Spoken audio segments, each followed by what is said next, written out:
नमस्कार विद्यार्थी मित्रांनो, स्वागत आहे तुमचं आपल्या स्टडी फ्लो अपडेट्स या यूट्यूब चॅनलवर। मित्रांनो, आजचा व्हिडिओ तुमच्यासाठी खूप महत्त्वाचा आणि आनंदाचा ठरणार आहे। जे विद्यार्थी स्पर्धा परीक्षांची आणि सरकारी नोकरीची मनापासून तयारी करत आहेत त्यांच्यासाठी राज्य सरकारकडून दोन मोठ्या आणि सकारात्मक बातम्या समोर आलेल्या आहेत। चला तर मग वेळ वाया न घालवता थेट बघूया दोन महत्त्वाचे अपडेट्स काय आहेत। चॅनलवर नवीन असाल सबस्क्राइब करा, बेल आयकॉनवर प्रेस करा। ऑफिशियल PDF सर्क्युलर डॉक्युमेंट मिळवायचे असतील तर डिस्क्रिप्शनमध्ये WhatsApp टेलिग्राम ग्रुप लिंक आहे, जॉईन करा आणि डिस्क्रिप्शनच्या पहिल्या लिंकला क्लिक करून तुम्ही मराठी स्वरूपामध्ये आर्टिकल सोप्या भाषेत रीड करू शकता आणि तिथूनही जे आहे तुम्हाला लिंक ॲक्सेस करता येतील। मित्रांनो, पहिली बातमी आहे महाराष्ट्र लोकसेवा आयोगाच्या माध्यमातून भरल्या जाणाऱ्या पदांबद्दल। तुमच्या स्क्रीनवर तुम्ही जे परिपत्रक पाहत आहात त्यानुसार निरीक्षक किंवा ज्याला सुपरिटेंडेंट म्हणलं जातं अधीक्षक या संवर्गातील जे रिक्त पदांची माहिती आहे ती देण्यात आलेली आहे। एकूण पदे पाहिलं तर या संवर्गात एकूण 8 पदे मंजूर आहेत, त्यांपैकी सध्या 4 पदं रिक्त आहेत, म्हणजे 50% जे पोस्ट आहेत त्या वॅकंट्स आहेत। सर्वात महत्त्वाची आणि जमेची बाजू म्हणजे ही 4 रिक्त पदे भरण्यासाठी MPSCकडे मागणीपत्र पाठवण्याची कारवाई सुरू झालेली आहे आणि एकदा मागणीपत्र गेलं तर या 4 जागांवर आपल्याला भरती पाहायला भेटेल किंवा या 4 जागा समाविष्ट केल्या जातील। याचाच अर्थ लवकरच या पदांसाठी MPSCकडून जाहिरात येऊ शकते। त्यामुळे जे विद्यार्थी या लेवलच्या पदांची तयारी करत आहेत त्यांनी आपला अभ्यास आणखीन वेगवान करण्याची गरज आहे।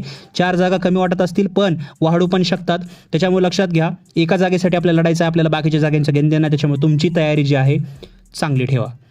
आता वळूया दुसऱ्या आणि एका मोठ्या बातमीकडे। ही बातमी थेट महसूल विभागाकडून आलेली आहे। नोंदणी व मुद्रांक विभागाचे काम अगदी सोपे, जलद आणि पारदर्शक व्हावे यासाठी राज्य शासनाने नवीन पदे निर्माण करण्याचा मोठा निर्णय घेतलेला आहे।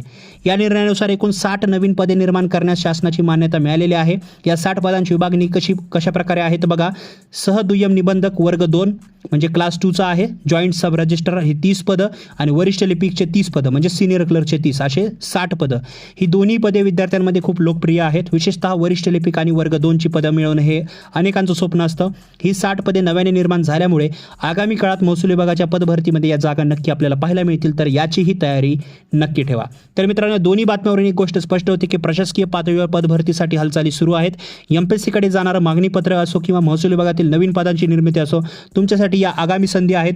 हीच ती वेळ आहे जेव्हा तुम्ही तुमच्या कोणत्याही अफवांकडे विश्वास न ठेवता, लक्ष न देता फक्त आणि फक्त तुमच्या अभ्यासावर फोकस केला पाहिजे। जाहिरात आल्यावर अभ्यास करण्यापेक्षा आतापासूनच नियोजनबद्ध तयारी करा, यश नक्कीच तुमचं असेल। तुम्हाला या पदभरतीबद्दल किंवा सिलेबसबद्दल काही शंका असेल तर मला खाली कॉमेंट बॉक्समध्ये नक्की विचारा, मी तुमच्या प्रश्नांची नक्की उत्तरं देईन। माहिती आवडली असेल तर व्हिडिओला लाईक करा, तुमच्या अभ्यास करणाऱ्या मित्रांसोबत आणि व्हिडिओ शेअर करा आणि अशाच अचूक व महत्त्वपूर्ण अपडेटसाठी आपल्या स्टडी फ्लो अपडेट्स या चॅनलला सबस्क्राइब करा विसरू नका। भेटूया पुढच्या व्हिडिओमध्ये एका नवीन माहितीसोबत। तोपर्यंत हा व्हिडिओ पाहिल्याबद्दल धन्यवाद।